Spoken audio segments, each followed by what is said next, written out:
Hello, this is Adriana Rosati as Asia Movie Pulse interviews, and I'm here at Udine Faris Film Festival, and I'm going to interview Oliver Chan, the director of Montages of a Modern Motherhood, the film that she presented here in competition at the festival. Where did you get the inspiration for the film, and how important was your own maternity experience in the make of montages of Modern Motherhood? I hope your experience was better. Yes, of course. I would say it's very important in the sense that it is really why I started the film. If I didn't become a mother, I think I would never make a film like this because I cannot understand at all.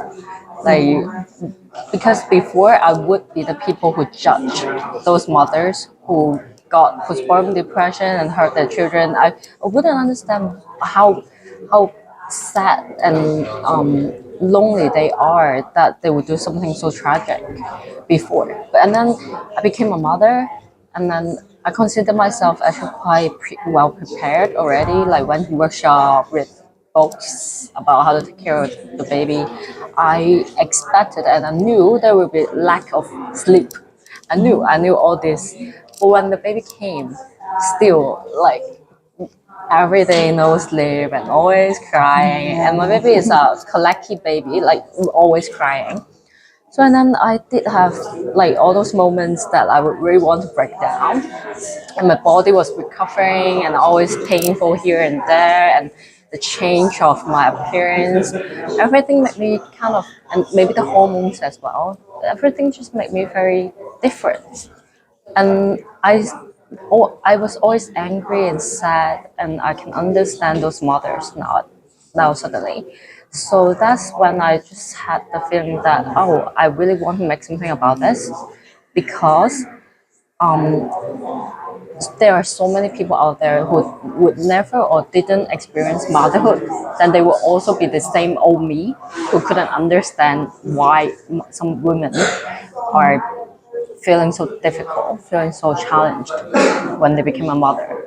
So I would say like my own experience, I couldn't say I copied everything I have and put into the story, but definitely those emotional journey, those struggles, and here and there I put a little bit of them in my films.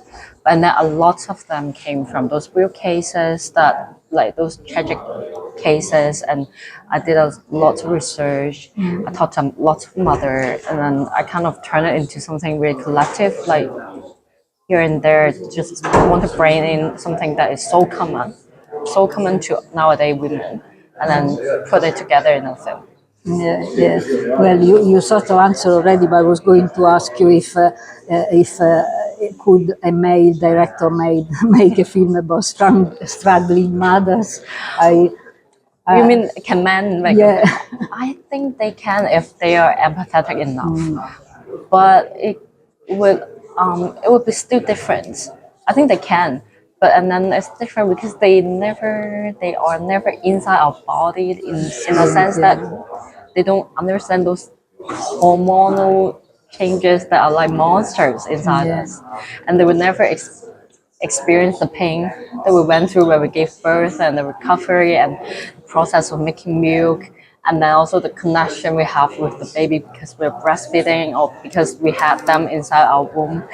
I think that's like it's difficult for them to understand. They can only imagine.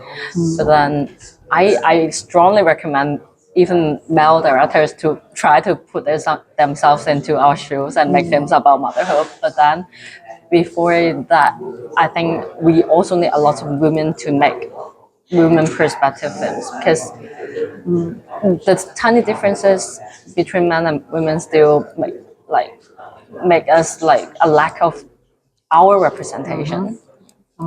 Okay, and postpartum depression is a condition that has been certified already for a while. I mean, it's not a new thing, but it's very poorly represented on the big screen. So why do you think is that? I think because it's a taboo. Well, I think mental illness itself, as a very big category, is already like not really recognized. Like in a lot of people's mind, they still feel like maybe it's just those people who cannot handle pressure. Like a lot of people, I don't know in other places, but in Hong Kong, they kind of would think they would just laugh at people with mental challenges. They think they're just weak. Like a lot of them still couldn't recognize it as a illness, like a flu or like cancer is an illness. So I think that part make it really hard for people to take it seriously. And then also because when it comes to postpartum depression, I think a lot of women themselves, even if they experienced it, they don't want to they don't want to say I think I have it because they don't want to be seen like problematic person or sick person or crazy person, or they may imagine like, oh, would they think I'm a very bad mother? Would they take away my kid? Like, I think that's also the reason a lot of women they would try not to be associated with the illness. And then I also think because the policies, the governments, at least in Hong Kong, they don't really take it super seriously. My own experience after I gave birth, I think maybe like in 5 months or 6 months, I went to the clinics for regular checkup for my baby, and they give me the questionnaire so that you can just fill it in and submit it. So like it's like nobody will look at your eyes when you answer the question. Like you don't have to answer it to someone, you just need to take it. So it was like you can easily just be fill in the wrong answers and then be neglected. Yeah, So I think exactly. all these reasons are why, yeah, Okay, so mainly a cultural reason. culture, yeah. So that means that maybe education could be a solution, no solution, help. And you think your film could help? Yeah, I think I hope it could be of help. I hope people would at least see it and try to be empathetic, try to understand that it is an issue that is real, or if better, if they can really just start a conversation, like people who want to have kids, people who don't want to have kids, people who are struggling with parenthood, if they could just start because they saw the film, then they were discussing their own problems or they're discussing what they observe about the society, then I think at least it breaks the taboo of not talking about it. So, and right now in Hong Kong, they're really talking about it. So, in some sense, I did it. Good, good. And when we talk about Still Human, you told me that you started your career with Fresh Wave Oh, project, yes. and then with you did your first film with the Hong Kong first film scheme. Yeah. Yes. And how was the funding for this film? Was it any better? Did Still Human help you to get this film on board?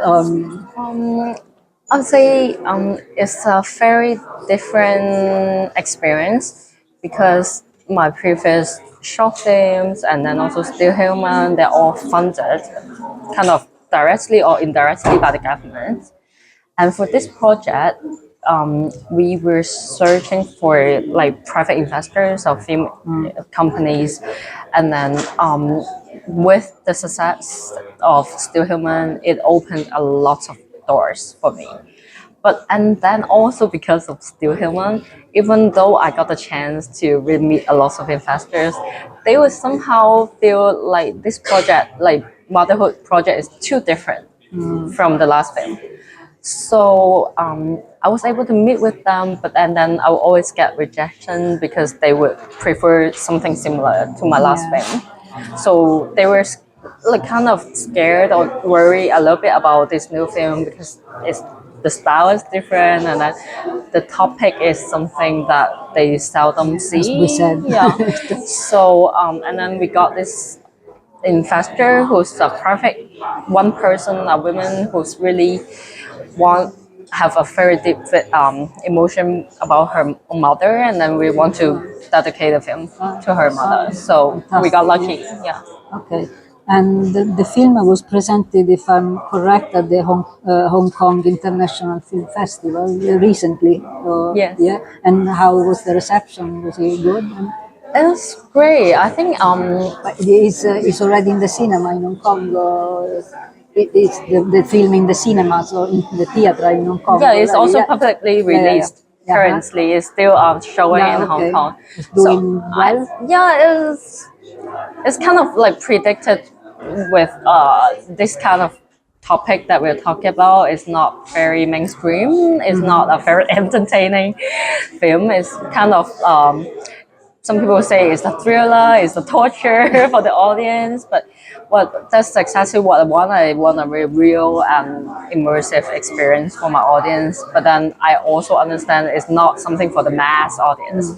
It's like it's structured and it's shot like more a festival film kind of style. So we understand there will be difference between the mass audience and then also the during the festivals, the reception is much better because festival audience they love seeing a lot of film. They Very understand different. a lot of different styles, and then for the mass audience, there are people who loved Still Human and they came in because of that, and there is definitely some difference that they have to kind of take in. Yeah, yeah. Okay, yeah.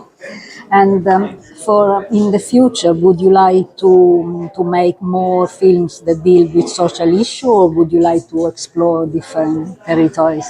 I think I'm always open to different issues and topics as long as to me it's like touching in some way or I feel the need, the urge to talk about it. And for some reason it's not covered by other people yet, then I would really want to give it a try. So the genre or commercial or not is I think that's the form. So as long as I got something like really triggered me, make me really interested in, I can just find the correct form to tell the story. Okay. Yeah. And are you working on something at the moment already or not? Yeah, Yes, I yeah. have like two See a scripts. secret, or you can share something? I can tell this type like I have two scripts finished, but definitely before I would probably still change a lot of it.